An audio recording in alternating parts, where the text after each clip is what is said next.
Happy morning and welcome to Adventist Med Facebook Live. Ang pag-uusapan po natin sa araw na ito ay tungkol sa kahalagahan ng ating pagkakaroon ng paniniwala. At ang makakasama natin ang Head Chaplain ng Adventist Medical Center Manila, isang counseling practitioner, si Pastor Jay Fajardo. Magandang umaga, Miss Lady, at sa lahat po ng sumusubaybay sa programa ng Facebook Live ng Adventist Medical Center. Ayan. Bago tayo magpatuloy sa ating pag-uusapan, ay talagang hihilingin ko po kayong lahat. I-share nyo na po itong ating episode ngayon dahil napakaganda nito at marami tayong matututunan. Pastor, manalangin din po muna tayo. Panginoong Hesus, marami pong salamat sa inyong pagpapala sa amin sa araw na ito, sa buhay, sa kalakasan, sa lahat po ng aming tinatangkilik. Nawa, Panginoon, samahan kami sa panibago naming matututunan, lalo na po ang aming mga tagapanood. Ito ang aming dalangin sa pangalan ni Jesus. Amen. Amen. Magandang umaga, Miss Lady. Yes, Pastor. So, ang pag-uusapan natin ngayon isang napakagandang tema kasi ang pamagat nito talaga, beliefs matter. Yes. The creative and destructive power of the beliefs we embrace. Wow. Talagang title pa lang, Pastor, very interesting na. So, merong creative at may destructive power. Wow. Merong creative at destructive, merong empowering and disempowering capacity kahit anong paniniwala natin. Okay. Yan. Lalo na pagdating sa mga bagay-bagay na ating pinagdaanan at yung kasalukuyan. At nakaka-apekto rin, Miss Lady, sa ating panghinaharap na pamumuhay. So, we move forward, Miss Lady. Yes. Okay. Punta tayo, umpisahan natin sa quotable quotes. Kasi ang ganda ng mga words of wisdom na ating isa-share sa ating mga taga-subaybay. Yes. Yung una, sabi, as a man thinks in his heart, so is he.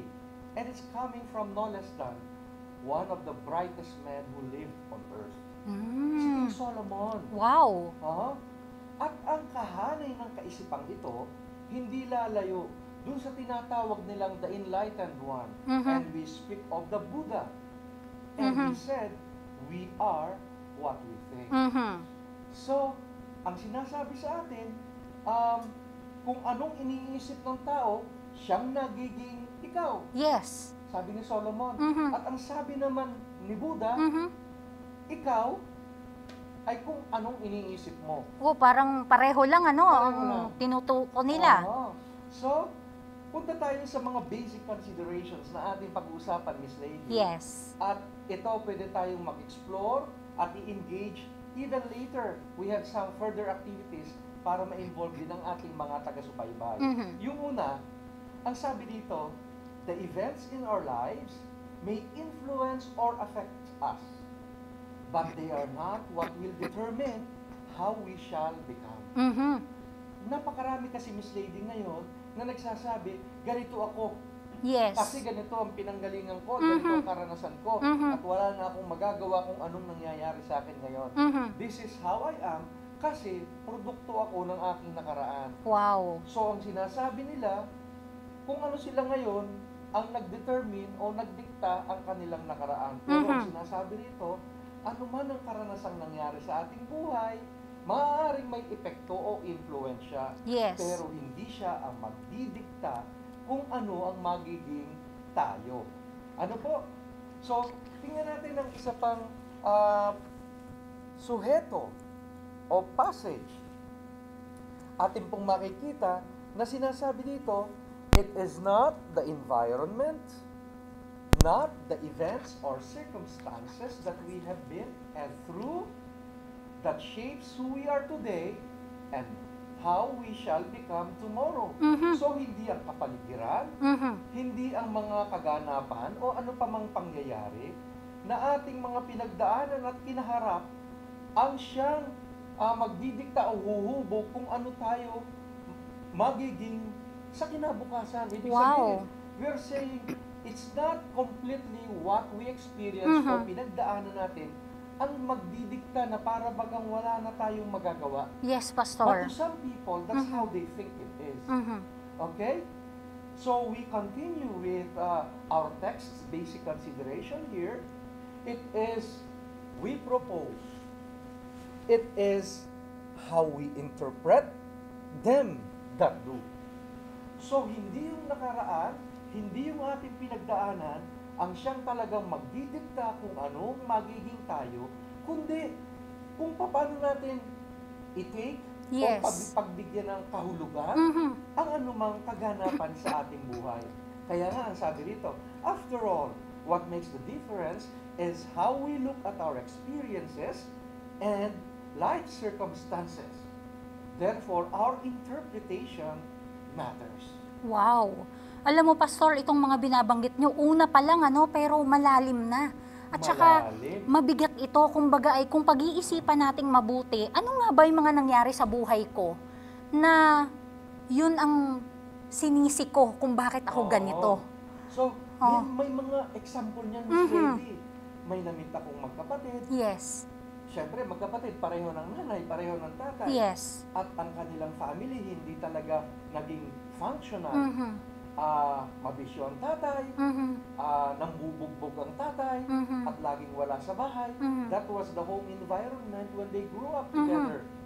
At dumating yung punto na namit ko ang magkapatid na ito on a separate occasion. Nung namit ko yung isa, sabi niya, Pastor, talagang ganitong buhay ko. You cannot expect any other thing. Yes. Because I came from a dysfunctional family and these are the things that happened to my life. Yes. Kaya ganito ako. Ngayon, nung namamit ko naman yung pangalawa, yung kapatid, iba naman ang kanyang kwento, Miss Lady. Ang sabi niya, tinanong ko muna siya, sabi ko, how come you have this kind of life? Yes. Ang sabi niya, Pastor, sobra-sobra na ang pinagdaanan ko. Mhm. Sobra na ang pinagdaanan ko para hindi ako matuto. Wow. At nung nakita ko na hindi maganda ang halimbawa na naibigay sa akin sa aming tahanan, Mhm. I resolved that I will do my life, I will choose a life far, far different from the life of my parents. At ang sabi niya, hindi ko gagayahin ang ganong sistema nila. Oh. So, I chose, una niyang pinili, magtiwala na gagabayan siya ng Diyos. Pangalawa niyang pagpili, pinili ko, Pastor, ang mag-aral kahit alam kong hindi kami paaaralin ng aming mga magulang. Mhm. I worked, I studied at the same time. At pangatlo, ang sabi niya, makakakuha ako ng trabaho, at ang pangatlo, magpapamilya ako, ipananalangin ko sa Diyos, kukuha ako ng maayos na mapapangasawa. Grabe, Pastor? So, posible pala na pareho talaga ng pinagdaanan, pareho ng pamilyang kinalakihan, pero nagkaiba ang future dahil magkaiba nilang tinake ang Yes. sitwasyon. Yes, exactly. Kaya ang sinasabi po natin dito, it's not really the environment, the circumstance, and whatever that took place in our lives that will dictate or determine kung anong magiging ano po tayo, kung anong magiging bukas natin. Yes, may impluensya yun. Yes. May epekto. Pero malaya pa rin tayo makapipili. At ang crucial dito, yung sinasabi natin, how we interpret, Mhm. how we believe Yes. those circumstances means for us. Wow. So, ganun pala ka-importante, Pastor, itong tinatawag nating paniniwala o kung paano mo ititake sa iyong kaisipan itong mga nangyayari sa kapaligiran. Pastor, bago tayo magpatuloy, gusto ko lang i-relate kung gaano katindi yung impact nitong pandemya. At naniniwala ako na napakaraming tao ang talagang naapektuhan nito sa That's iba't true. ibang kapamaraanan. No? Sabi nga nitong isang speaker na napakinggan ko nung nakaraan, ito daw ay bio, psycho, social at spiritual na bagay. Kaya kung ano man ang kalabasan ng pandemya, Pastor, pwede rin palang iba-iba. Depende kung paano ko nga siya ititake sa aking buhay.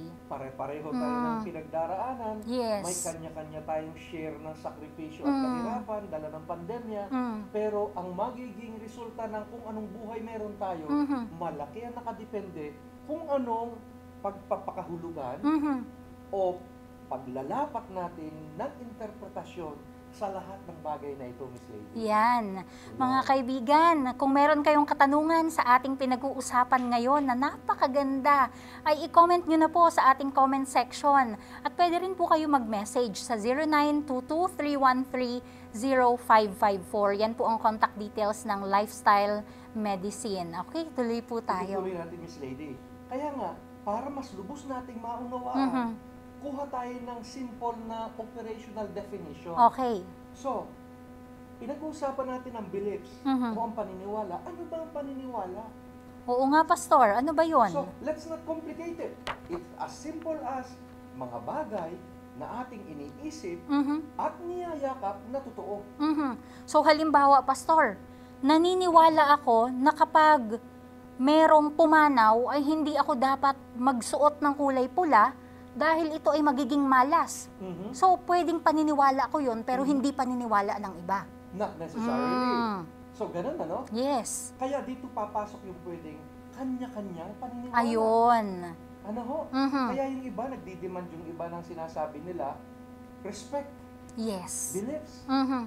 Pero ang maganda kung makarating sa ating mensahe, unang-una, kahit na nire-respeto natin ang paniniwala at kahit anong paniwala, ang katotohanan, anuman paniwala natin, na niyakap natin, ay may epekto sa buhay natin. Yes. Kasi yan ay ipinapalagay natin na katotohanan at yan ang nangyayari sa ating mga buhay. Yes.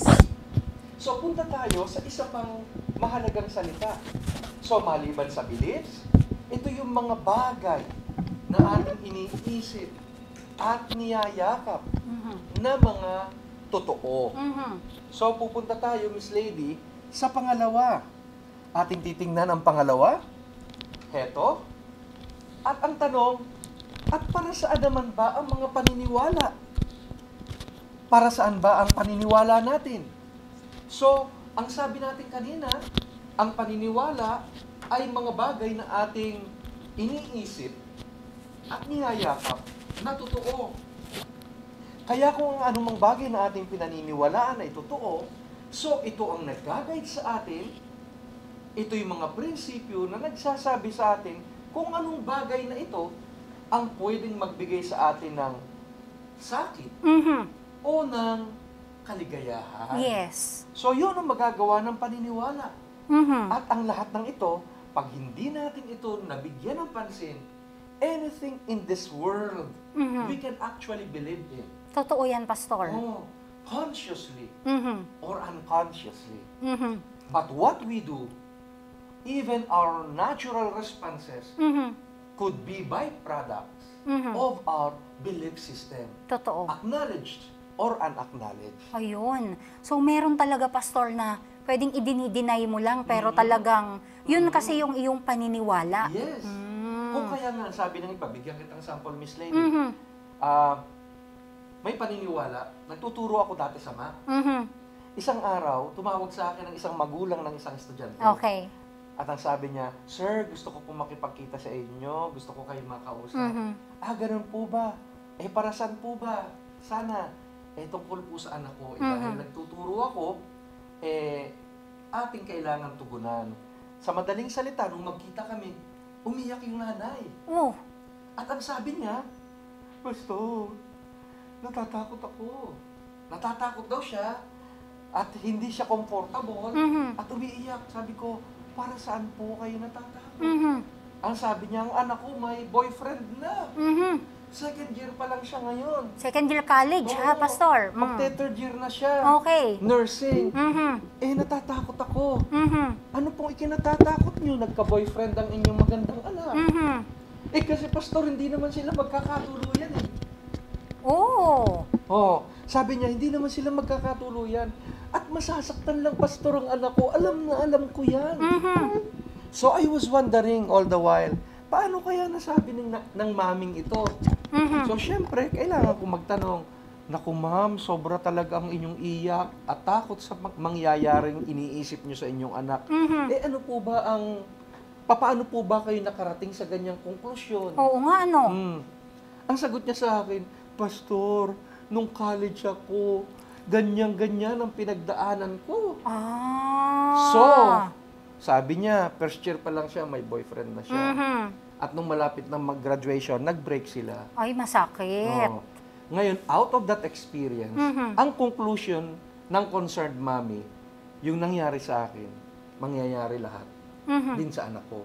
At kumbaga, ang kanyang naging konklusyon at paniniwala, yung mga relasyon pag-college, katulad nung naranasan niya, ay hindi magkakatuluyan. Talaga. Kasi galing yun sa karanasan niyang personal na hindi sila nagkatuluyan. Yun. So, what we are saying now here is, ilang obserbasyon, Miss Lady, ang marami pong bagay na paniniwala natin, generalizations ng nakaraan.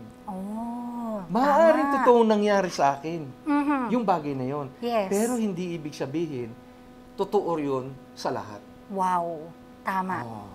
Kaya pala, Pastor, isa rin sa mga bagay na kailangan nating ma-realize, ay hindi natin maaaring i-impose That's right. ang ating paniniwala sa ibang tao. Dahil baka hindi talaga yun ang pangkalahatan. Hindi pangkalahatan. So, ang sinasabi natin dito, most of our beliefs are generalizations of the past based on our interpretations of our pleasurable or painful experiences. Yes. Ang kaso, si Mami, painful ang experience niya. And with that painful experiences, ang kanyang conclusion, hindi magkakatuluyan. Si daughter niya, ang kanyang mahal na anak at yung boyfriend. Okay. Pastor, paano itatama yung ganong paniniwala na hindi magkakatuluyan? Ano sana ang mas magandang kaisipan? Ang maganda sanang kaisipan, pwedeng sabihin ni Mami, anak, tandaan mo, estudyante ka pala. Ayun. At meron ka pang lalakbaying mga panahon. You focused on what is more essential at this time. While you stay as good friends or in a good terms with him. Something like that. So, hindi yung konklusyon na agad ay masasaktan dahil hindi magkakatuluyan. Dahil sa iyo na kanyang pinagdaanan. Ayun. Muntik ko nang sabihin pero syempre, hindi ko naman kailangan sabihin. Sabi ko, buti hindi ka nadulas, Pastor. Oo. Kami ni Mrs. nagkatuluyan eh. Di ba ikaw rin? Oo. Nagkatuluyan din kayo ni Doc Jigs. Yes. Kayo rin noon, kayo rin ngayon. Tama. So, it's not always true. Kaya nagkaroon ng pagkakamali si Mami. But, wala tayong magagawa. Ganun mag-isip ang tao. Yes. Minsan, akala mo lahat na nangyari sa'yo, totoo na sa lahat. But it's not necessarily true. Yes. Alright. And most of us do not consciously decide what we are going to believe. Ang sabi nila, hindi ako naniniwala dyan. Okay. Pag tinanong mo, bakit? Basta, feel ko lang. Nakarinig na kayo ng ganon at maraming ganon. Feel ko lang. They do not consciously decide and understand what they embraced. Okay. Based lang sa perception o sa personal lang na karanasan na hindi naman pinagbulay-bulayan. Yes. Ang malupit pa nito, Pastor, ay kapag halimbawa ang sasabihin ng tao, ay ito ang aking paniniwala. Bakit? Narinig ko eh. Ito yung sabi sa akin. Pero hindi niya talaga napagbulay-bulayan, napag-isipan kung bakit. Ay malay mo, mali yung kanyang pinaniwalaan. So, yung mali ang paniniwala, isinama ka sa mali. Yung bulag, inakay din yung isang bulag. So, that's how it is. Kaya yung mga kasabihan na limbawa na, ayaw ko ng ganyang klaseng tao. Masamang ugali. Yun pala, may encounter ka lang na isa tungkol sa ganyang klaseng, halimbawa ay isang, halimbawa, taga-region ganito ng Pilipinas. Yan uso yan, Pastor. Tama ka. Yung tipong mayroon na kaagad isip na, kapag yan ay Bisaya, kapag taga Mindanao, kapag Tagalog. Yun. Meron na. Ang sabi nga iba, pag Bisaya, ganito. Hindi naman. Ang dami kong naging roommate na Bisaya. Yes. At dami kong nakatrabahong Bisaya. Sabi nila, pag Ilocano ganito, hindi rin naman. Marami rin akong Ilocano nakitang galante, hindi talaga mga kuripot. So, iba-iba. Isolated cases should not dictate kung ano yung magiging pananaw natin sa mga bagay-bagay. Tama yun, Pastor. Kasi pwedeng maapektuhan. Sa isip mo, ganito sila, kapag nakilala mo, meron ka ng prejudice. That's right. O instead sana na nabigyan natin ng bukas na open arms para makilala natin yung mga tao, hindi natuloy. Hindi na nabigyan ng chance. Yung kapahayagan Yan. ng mga pakikipag-ugnay. Sayang. At kaya nga sabi natin dito, often our beliefs are based on misinterpretation of past experiences. At ang nangyayari, masaklap dito, once na pinaniwalaan, akala ay batas na. Yun pala naman ay interpretasyon mo lang. Wow. Hindi naman yan batas na hindi nagbabago. So, yung iba ayaw nang ibukas ang isip kasi sabi nila, ito na ang paniwala ko, ito na hanggang mamatay ako. Yes. Kahit hindi naunawaan. Yung pala naman ay kadalasan isolated case which led them to decide or it's simply a misinterpretation. Wow. Ang ganda, Pastor? Talagang nakakabukas ng kaisipan. At ngayon ay talagang kailangan ko na ding mag-isip-isip, mga kaibigan, tayo ay pag-isipan natin, ano nga ba yung ating mga pinaniniwalaan na tama ba ito? Ito ba'y may basehan? Yan. Ito ba ay talagang merong research? O baka naman talagang kinasanayan lang, tradisyon? Nakamulatan. Kinamulatan lang. At pupunta tayo dyan, Ma'am Lady, Miss Lady. Ito ang sabi nga, kaya po, anuman ang bagay na ating paniwalaan o yakapin bilang bahagi ng ating sistema o pamumuhay, may kapasidad ang paniniwala na tayo ay i-create, tayo ay pagyamanin, tayo ay i-empower, o tayo'y sirain. Oh my goodness. Because our beliefs would either make us or break us. Yon. True. At dahil dyan, Miss Lady, magkaroon tayo ng konting exercise. Okay. O, tingnan natin, baka mas maging engage ang ating mga taga-subaybay. Ito po, ang sabi sa atin, further reflection. Let's try to review all the beliefs we can possibly do and check if they empower or disempower us. Okay. Halimbawa, yung una, what is it that you believe about yourself? If you start with the words, I am what? What do you believe about yourself? I am? Ayun. Yun. So it's either positive or negative Yes. ang lalabas dyan. Doon Yes. pa lang, meron na yung epekto. May epekto Yung na. pagharap mo sa salamin, masasabi mo, I am. What? Oh, ay kapag positive ang sinabi mo, mapapangiti ka eh. Aha. Pag negative, parang medyo mahihiya-hiya ka Aha. na lumabas. At, Yes. So, minsan, yung mga tao, kahit hindi nila ma-acknowledge o ma-verbalize, pero nag-ooperate sa kaisipan nila Okay. yung mga paniniwala. all right. Kung kaya nga, job interview, yung paniniwala nila sa sarili nila, nakaka-apekto. Kaya yung taong mababa o hindi healthy, ang self-concept, pagdating sa interview, kung ano-anong nangyayari. Oo nga. Yun.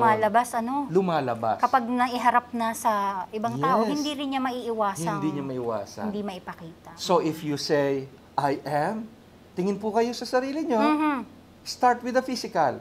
Are you beautiful? Or what? Pag naniwala ka, ngumiti po ang aking host. Mukhang kumbinsido siyang bonggang-bongga. Uy, grabe si Bas. Pag sinabi mo na, hindi naman ito pambobola sa sarili, kasi ang niyayakap nating paniniwala ay siyang nagdidikta, kagaya ng sinabi ko kanina, kung anong magiging behavior at magiging buhay natin. So when we say, you are beautiful, when you say you are beautiful, then naturally, you will conduct yourself as a beautiful person. Yes. Pag sinabi mo na hindi ganon, kadalasan dyan, susunod din yung iyong pamamaraan, yung iyong gawi, doon sa kung anong iniisip mo na ikaw. Yes. So, marami pong implikasyon to. It will tell us a lot about ourselves. Kaya kung ating itatanong, ano ikaw? I am what? Are you attractive? Are you productive? Are you a good person? Or what? Ayun, napakaganda, Pastor, Simula pa lang yan. Batiin ko muna yung mga nanonood sa atin. Sige. At baka meron na silang mga sinimulang reflection. Sure. Okay, nandito po kasama natin si Ma'am Marilyn Macasadja, Ma'am Penina Mariano Vigafria, at ito ang kanyang sinabi, Pastor. What a blessed morning to listen to Pastor Jay. Hello, ma'am. And take consideration our belief systems. This is an inspiring message to counterblow anxiety, despair, and fear in certain life situations. Yes. Andito rin si Ma'am Vilma Sugitan, Lito Rosales Montesines, watching from Liliw SDA Church. At isa sa mga top fan, si Ma'am Perlita Pinky Eugenio Balsita. So, good morning daw po, Pastor. Good morning po sa inyong lahat ng Ayan. mga kaibigan namin na sumusubaybay. So, napakahalaga, Ma'am Lady, Miss Lady, babalikan natin. Let's start looking at our own selves. Yes. Humaharap tayo sa crisis. Nasa pandemya tayo. Ang tanong, paano natin tinitingnan ang ating kapasidad at ang ating kahandaan para harapin ang crisis na ito? So, pag sinabi natin, I can't make it, you really won't make it. Oo nga, Pero kasi- pag sinabi mo, Miss Lady, I'll face it. I'll handle it. I'll move forward. So, it's a different story now. Yes. Because our beliefs pushes us to do what we thought of ourselves and of things about our lives. Wow, yes. Yon. So, and it moves on and on. Ito, napakahalaga. What is it that you believe about people? Kung ano rin yung ating pananaw sa tao, ano rin yung ating paniniwala tungkol sa ating kapwa, yan din ay nakaapekto sa klase ng buhay meron tayo. So you may start saying about, what is it that you believe? How do you see your father? Your mother? Your brother, sister? Anyone in the family? Your relatives? Your friends? Yes. Your neighbor? Your co-worker? Or your churchmate? Yes. Anong mga iniisip mo sa kanila? Kaya nga, ang sabi dito, merong tayong nabasa sa banal na kasulatan na ang sabi, out of the abundance of the heart, The mouth speaks. the mouth speaks. What does it mean? Kung ano ang iniisip natin, yun ang nagiging buhay natin. Totoo yan. Yun ang patotoo natin. At yun ang nagiging eksaktong direksyon ng buhay natin. Tama, Pastor. Kasi, Pastor, napakahirap kung ang iniisip mo ay mabuti. Parang hindi naman yata pwede na puro masasama ang lalabas sa'yo. It will not jive. Diba? Kasi Hindi. kung ano ang puno, Yun ang bunga. madalas ay talagang kung yun ang magbubunga Yes, ng yes. magbubunga. Kaya kung mabuti ang kaisipan, ay malamang mabuti rin ang mga Yes. masasabi, mas maganda rin ang tingin mo sa paligid. At ganyan-ganyan din nakalinya yung teachings ng ating Panginoong Jesus. Ayun. Na ingatan ng mata, dahil kung anong nakikita, ay siyang pumapasok sa ating pagkatao, which simply means na kung ano ang ating iniisip. Yes. Yun ang nag-govern ng buhay natin. Wow. Hindi lalayo doon ang buhay natin. Kaya if we think negative about others, and we dwell on negativity, that is because we ourselves might be negative about our own lives. So, hindi pala ibig sabihin na halimbawa, siya ay puna ng puna sa negative na nangyayari sa kanyang kapaligiran, ay hindi necessarily na ang lahat ng tao, negative din ang nakikita dun sa nakikita niya. Pwede. Pwede pala na meron lang din siyang mga sariling paniniwala na hindi maganda, kaya negative yung tingin niya doon. That's right. So, hindi healthy. Kaya maganda rin pong tingnan natin sa ating sarili. Oo nga. Baka tayo lang pala, no, Pastor? Tayo rin palang may problema. Oo. Okay. And mag-move forward pa po tayo. Let's move forward. What is it that you believe about life? Oh. Anong narinig mo ng mga paniniwala ng tao, Miss Lady, tungkol sa buhay? Life is what? Eh, sabihin nila, life is good. Sabihin ng iba, life is what you make. Challenging. What you make out of lemons. Oho. Ang sabi naman ng iba, life is a tragedy. Oh. Ibang konklusyon. So, Totoo. out of those conclusions, our lives will naturally follow. Kasi beliefs serve as guides, directing us how we are to move forward. Yes. So, kung hindi magandang ating iniisip, wala na. For instance, we look at the pandemic. Mhm. Pag ang pananaw natin dito, puro negatibo. I'm pretty sure, one of these days, you'll get depressed. Mhm. At lahat na ng bagay, pangit mong makikita. Yes. Pero kung ang titingnan natin ay yung positive side ng pandemya, na for example, mga kaibigan, mas nakasama nyo ba ang inyong pamilya ngayon? No? Mas nakapagpahinga po ba kayo sa mga naiwasan nating traffic araw-araw?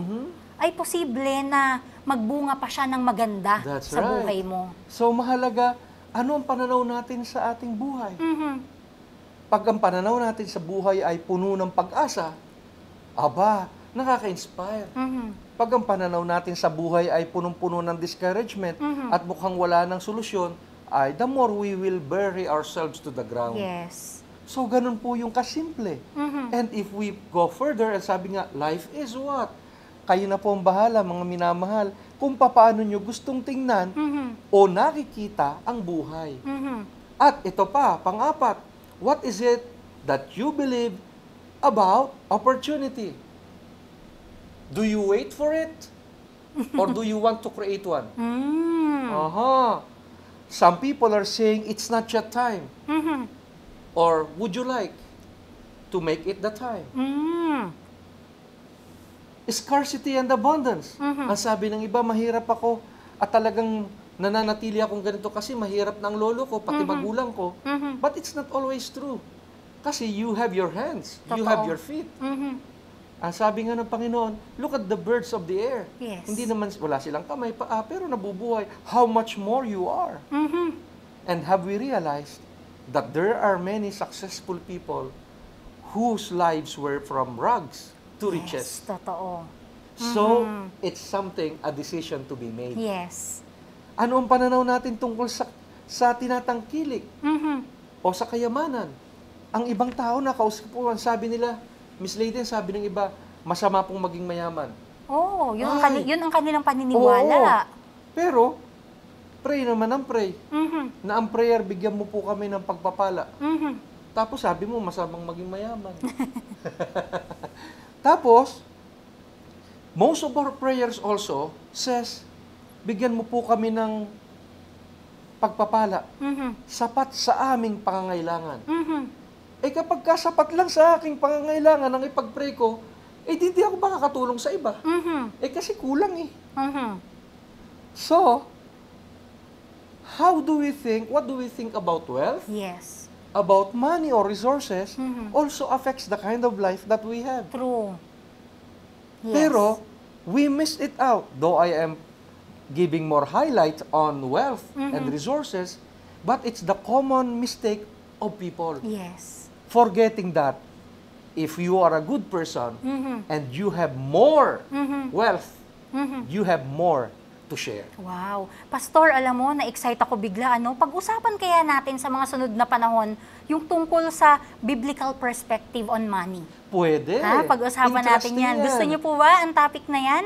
O Pwede. meron ba kayong mga request na topic kay Pastor? I-comment nyo na rin po at mababasa po namin yan. Yes. Eto pa. Mhm. Another sample. Reflection natin to eh. Ano ang paniniwala natin?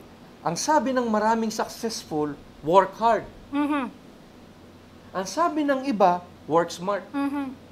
Ngayon, kung anong pakahulugan dyan, kinakailangan i-analyze natin. Mhm.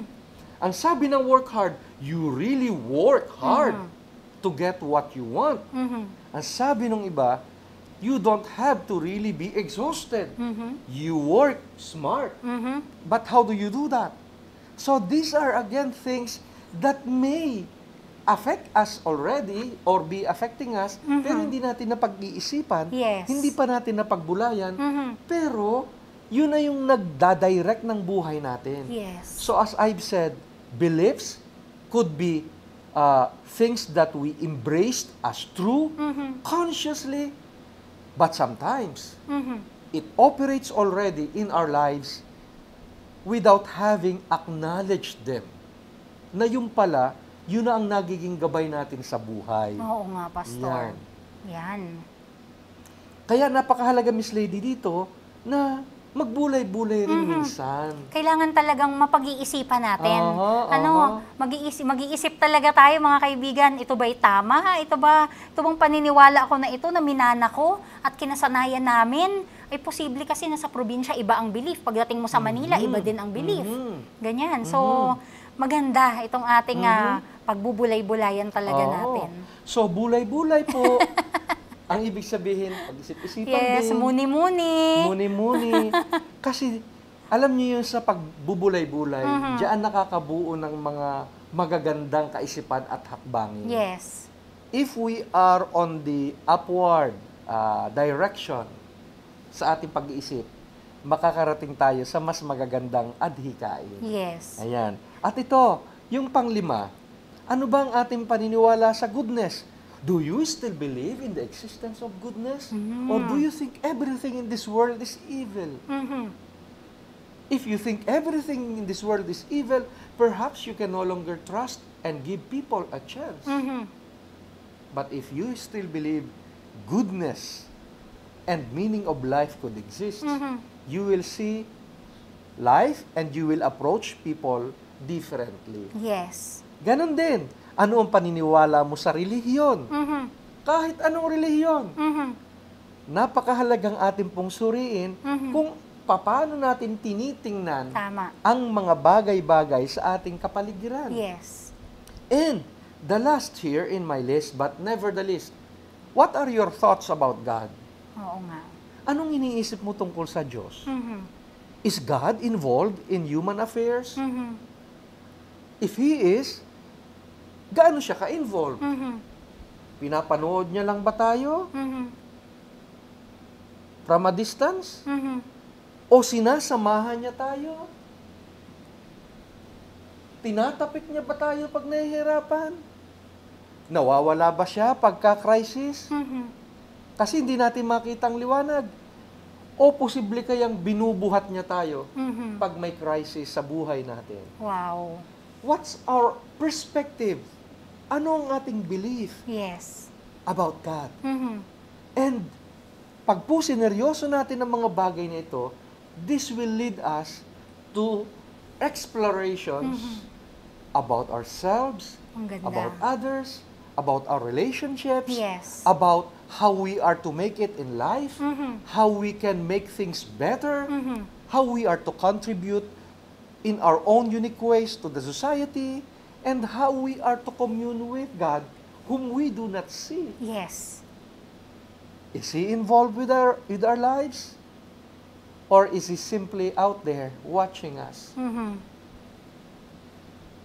Or should we say, God is by my side? Wow.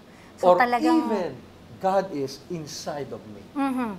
At yun ay depende kung ano ang paniniwala at nasa kaisipan ng bawat tao. That's right. Ano, Pastor? That's Alam nyo, maganda rin itong panahon na tayo ay nasa GCQ o kung ano pa mang Q yan. At marami tayong panahon upang makapag-isip-isip. Yung self-reflection. Yes, Yung me time na tinatawag. At magiging part ito ng ating self-care. Upang kung maitatama natin, yung mga bagay pala na paniniwala na hindi naman pala tama, ayun ay makakatulong sa ating pamumuhay.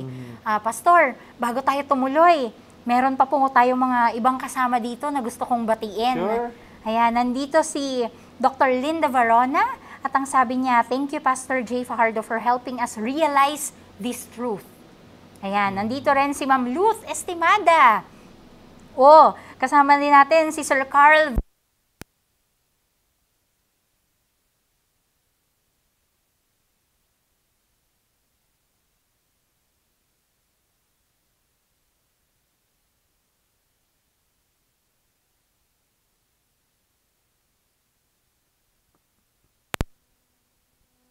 Celi Juane Cabaral. And ayan, good morning daw po and hello, Pastor. Good morning sa inyo. Okay. So ito po yung pagbubulay, ano? At alam nyo, kapag ka talagang napagbulayan natin, nalapatan natin ng magandang pananaw, magandang interpretasyon o pagpapakahulugan, ang iba't ibang aspeto ng ating buhay, masasabi natin na we are the ones truly responsible or in charge of our lives under God's care. Yes. At hindi natin hinahayaang nangyayari lang ang mga bagay-bagay na parang hindi tayo involved, para bang nangyari na lang lahat na hindi tayo nakakapag-decide sa buhay natin. Mahirap yun, Pastor. Mahirap. Yung parang recipient ka na lang ng kahit anong nangyayari sa paligid mo. So we are doing this, we are saying our beliefs matter kasi to a large extent, our lives are influenced Yes. by our beliefs system. Yes. And we cannot run away from the reality na kung anong nagiging tayo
That's right, Miss Lady. We cannot go, when we talk about the truth, we cannot go away from the word of truth, Yes. from the word of God.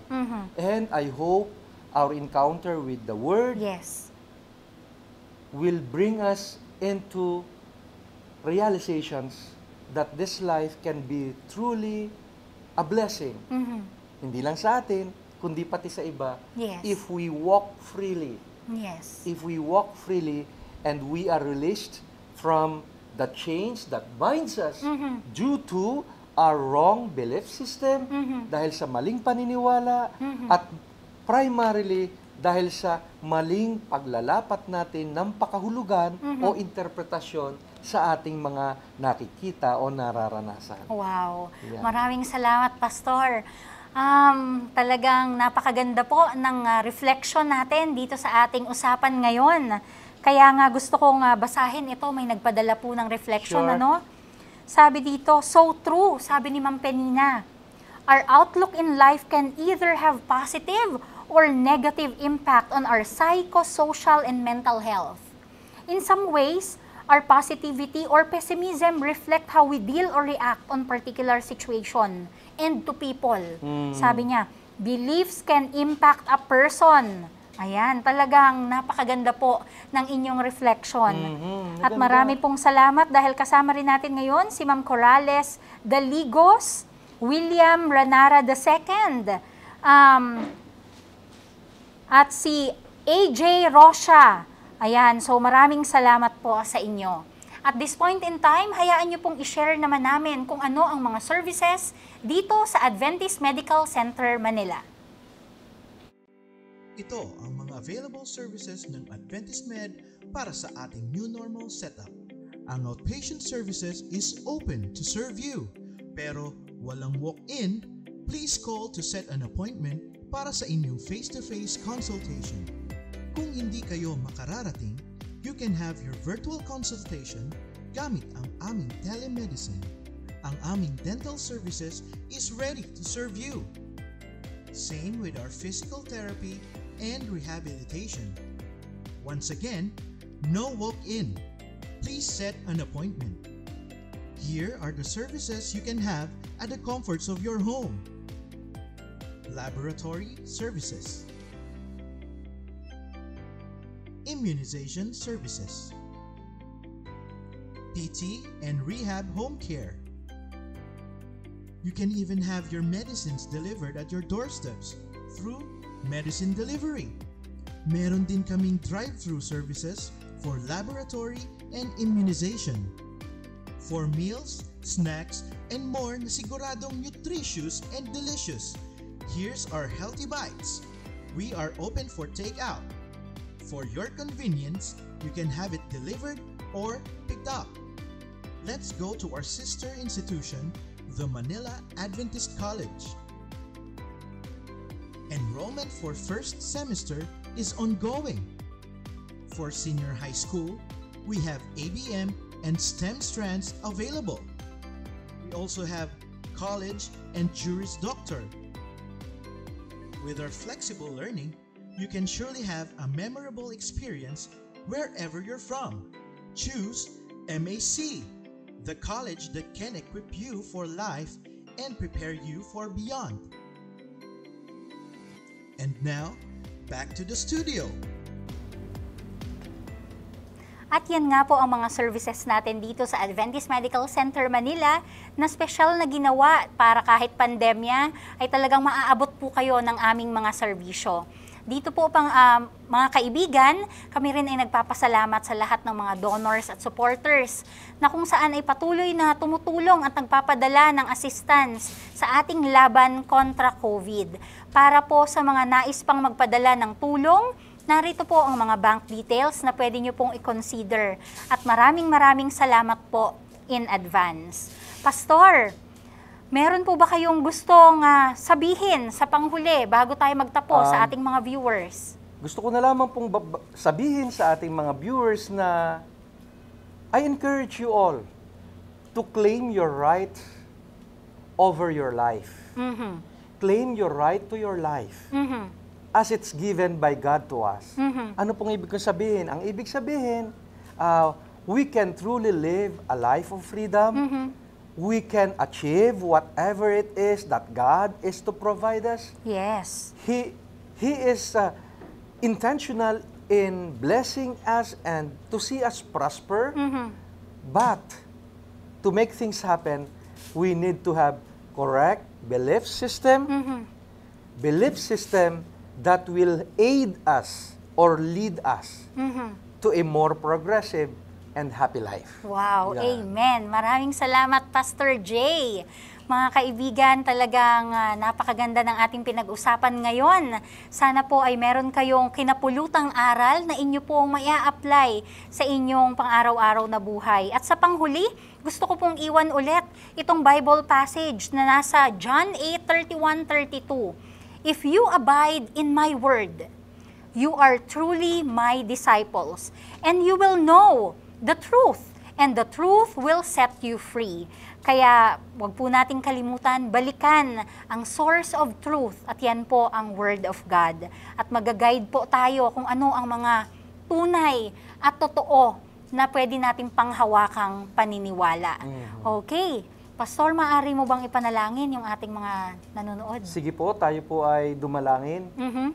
Ibinabalik namin sa iyo, Panginoon, ang pasasalamat sa kabutihan mo para akayin mo kami sa pagkamulat at sa higit na responsableng pagtugon sa iyong paanyaya na mabuhay kami ng malaya Yes. at napangungunahan ng mga wagas at puro na gabay sa buhay. Nawa po ang katotohanan ang siya magpalaya sa amin sa pangalan ng Panginoong Jesus. Amen. Amen. Maraming salamat ulit, Pastor Jay. Thank you, Hanggang Miss sa Lady. uulitin. At sa muli, Mga kaibigan, ayan po.